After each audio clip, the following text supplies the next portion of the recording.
सभी दोस्तों को जनक शर्मा की तरफ से प्यार भरा नमस्कार। दोस्तों, सबसे पहले चर्चा शुरू करने से पहले वंदन कर लें। सबसे पहले हम श्री गणपति को वंदन करते हैं। उसके बाद माता सरस्वती का हम ध्यान करते हैं और साईनाथ को हम नमन करते हैं।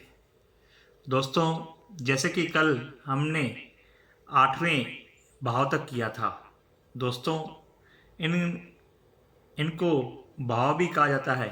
कोई 8वां घर कहता है, कोई 8वां खाना कहता है। लाल किताब में खाना बोलते हैं और जब केपी करेंगे तो हम हाउस का इस्तेमाल करेंगे, लेकिन सबका मतलब एक ही है। दोस्तों, आज जो है 9th हाउस, नवम भाव की हम चर्चा करेंगे। दोस्तों, जन्म कुंडली में नवम भाव का अत्यंत महत्वपूर्ण स्थान है, क्योंकि यह भाव हमारे कर्म पे डिपेंड करता है।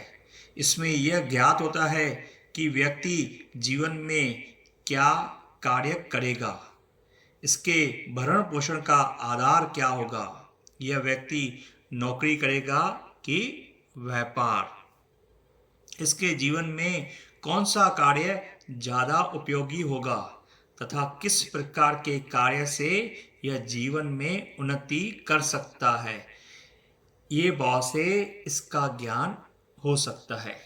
वैसे दोस्तों, इसे 9th हाउस को भाग्य स्थान भी कहा जाता है कि व्यक्ति के जीवन में धन लाभ या लॉटरी आदि से लाभ है या नहीं, इसका भाग्योदय किस उम्र में होगा। जैसे कि ये भाग्य स्थान है तो यहाँ से मालूम भी पड़ता है कि किस उम्र में इसका भाग्य उदय होगा और तथा यह अपने जीवन में भाग्योदय का लाभ उठा पाएगा या नहीं। इन तिथियों का ज्ञान इसी भाव से संबंध है।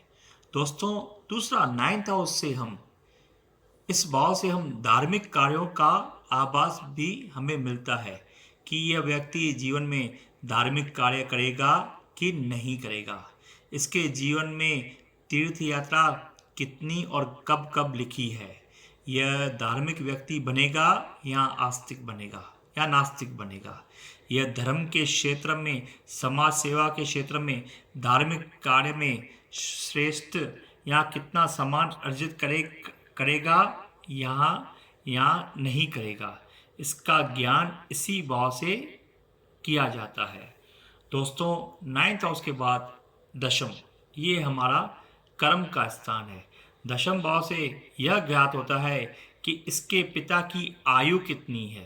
दोस्तों, इसके अपोजिट जो चौथा हाउस था इसके माता का था, ये दशम हाउस जो है ये इसके पिता की आयु यहाँ से मालूम पड़ती है।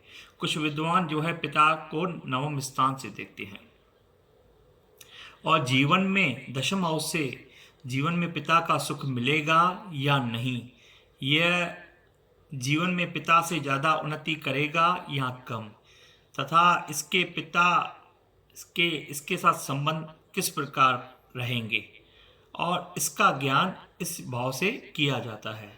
दोस्तों, इस भाव से यह भी ज्ञात होता है कि यह जीवन में परिश्रमी होगा कि आलसी, जातक आलसी होगा कि मेहनत करने वाला होगा, नौकरी करेगा तो किस प्रकार की नौकरी होगी और किस विभाग में सेवा करेगा, तथा जीवन में कितनी बार प्रगति या प्रमोशन के योग हैं। सभी बातों का इस दशम हाउस से हम देखते हैं। दोस्तों, उसके बाद जो है एकादश भाव, इसे आय, जातक की इनकम का जिक्र यहाँ से किया जाता है। दोस्तों, इसे 11वां भाव कहते हैं।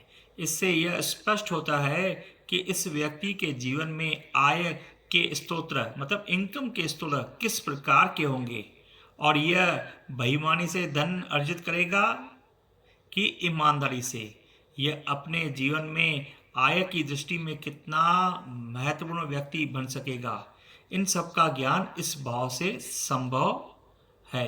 जन्म कुंडली का द्वादश स्थान, 12वां स्थान जो है ये खर्चे का स्थान है। ये इनकम का स्थान, ये खर्चे का स्थान है। जन्म कुंडली में द्वादश भाव व्यय से, व्यय मतलब एक्सपेंसिव, खर्चा से संबंधित है।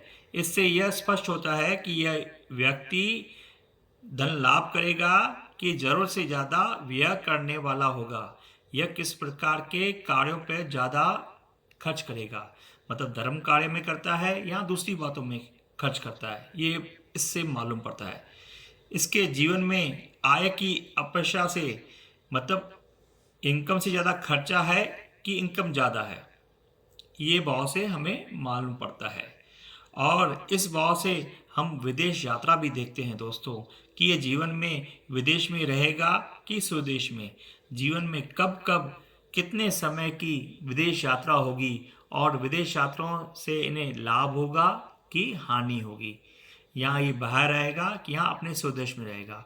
और दोस्तों, द्वादश हाउस से हम हॉस्पिटल में भी जाना देखते हैं। दोस्तों, जन्म कुंडली से यदा भी ये द्वादश भाव जो 12 भाव होते हैं, इन द्वादश भाव से ही व्यक्ति की सारी जीवन घटना हमें मालूम पड़ सकती है। जीवन के सभी कार्यों का ज्ञान प्राप्त किया जा सकता है।